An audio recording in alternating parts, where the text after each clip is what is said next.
لم دائما أبدا على حبيبك خير الخلق كلهم، فإن من جودك دنيا وضرتها، ومن علومك علم اللوح والقلم. مولاي صل وسلم دائما أبدا على حبيبك خير الخلق كلهم. يا نفس لا تقنطي من زلة عظمت، إن الكبائر في الغفران كالأمام. مولاي صل وسلم دائما أبدا على حبيبك خير الخلق كلهم. لعل رحمة بحين يقسمك تأتي على حسب العصيان في القسم. مولاي صل وسلم دائما أبدا على حبيبك خير الخلق كلهم. يا ربي واجعل رجاء غير منعكس لديك، واجعل حسابي غير منخرم. مولاي صل وسلم دائما أبدا على حبيبك خير الخلق كلهم. والطف بعبدك في دارين إن له صبرا متى تدعوه الأهوال ينحزم. مولاي صل وسلم دائما أبدا على حبيبك خير الخلق كلهم. وذل صحبي صلاة منك دائمة على النبي بمن هل ومنسجم. مولاي صل وسلم دائما أبدا على حبيبك خير الخلق كلهم. والآل والصحب ثم التابعين فهم أهل التقى والنقى والحلم والكرم. مولاي صل وسلم دائما أبدا على حبيبك خير الخلق كلهم. مرنا حتى عذابا في الباني ريح الصبا، وأطراب العيسى ذي العيس بالنعم. مولاي صل وسلم دائما أبدا على حبيبك خير الخلق كلهم. ثم الرضا عن النبي بكر وعن عمر وعن علي وعن عثمان ذي الكرم مولاي صل وسلم دائما أبدا على حبيبك خير الخلق كلهم سعد سعيد زبير طلحة وأبي عبيدة وابن عوف عشير الكرم مولاي صل وسلم دائما أبدا على حبيبك خير الخلق كلهم يا ربي بالمصطفى بلغ مقاصدنا واغفر لنا ما مضى يا واسع الكرم مولاي صل وسلم دائما أبدا على حبيبك خير الخلق كلهم الحمد لله الحمد لله الحمد لله رب العالمين حمدا يوافي نعمه ويكافئ مزيدا اللهم صل على سيدنا محمد وعلى آل سيدنا ومولانا محمد بسم الله الرحمن الرحيم يا أيتها النفس المطمئنة ارجعي إلى ربك راضية مرضية فادخلي في عبادي وادخلي جنتي إنا لله وإنا إليه راجعون ولا حول ولا قوة إلا بالله العلي العظيم اللهم اغفر لها وارحمها أمنا سليخا نور الله مرقده واعف عنها وعافها وأكرم نزلها ووسع مدخلها واعثلها بالماء والثلج والبرد ونقها من خطايا كما نقيت الثوب الأبيض من الدنس وأبدلها دارا خيرا من دارها وأهلا خيرا من أهلها وزوجا خيرا من زوجها وأدخلها الجنة وعذها من عذاب القبر أو من عذاب النار برحمتك يا أرحم الراحمين اللهم اغفر للمؤمنين والمؤمنات والمسلمين والمسلمات الأحياء منهم والأموات إنك مجيب الدعوات يا قاضي الحاجات حينا ربنا بالسلام وأدخلنا دار السلام اللهم صل على سيدنا محمد بعدد حسنات سيدنا محمد وعلى آله وصحبه وسلم റഹ്മാനും റഹീമുമായ അല്ലാഹുവേ മലിക്കുൽ ജബ്ബാറായ റഹ്മാനെ ഹബീബായ മുത്തിലും മുത്തായ സയ്യിദുൽ വുജൂദ് ആരംഭപ്പുവായ മുഹമ്മദുർ റസൂലുള്ളാഹി സ്വല്ലല്ലാഹു അലൈഹി വസല്ലമ തങ്ങളുടെ തിരുഹദറത്തിൽ നിന്നാണ് ദുആ ചെയ്യുന്നത്. നീ സ്വീകരിക്കണേ അല്ലാ, നീ കബൂലാക്കണം റഹ്മാനെ.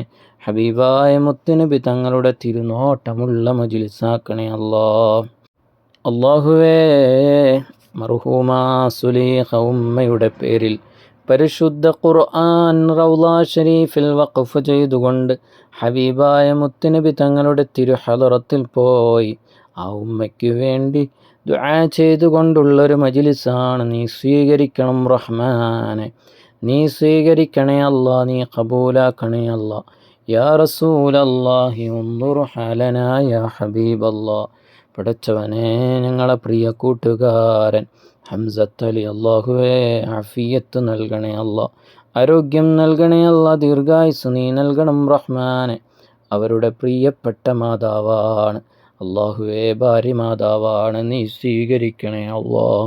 പടച്ചവനെ ആ സഹോദരൻ്റെ ഉംറ നീ കബൂലാക്കണം റഹ്മാനെ. ആ ഉമ്മയുടെ ഖബറിടം വിശാലമാകാൻ, സ്വർഗമാകാൻ ഇത് നീ കാരണമാകണം റഹ്മാനെ. അള്ളാഹുവേ നീ കബൂലാക്കണം റഹ്മാനെ. അള്ളാഹുവേ നീ കബൂലാക്കണം റഹ്മാനെ.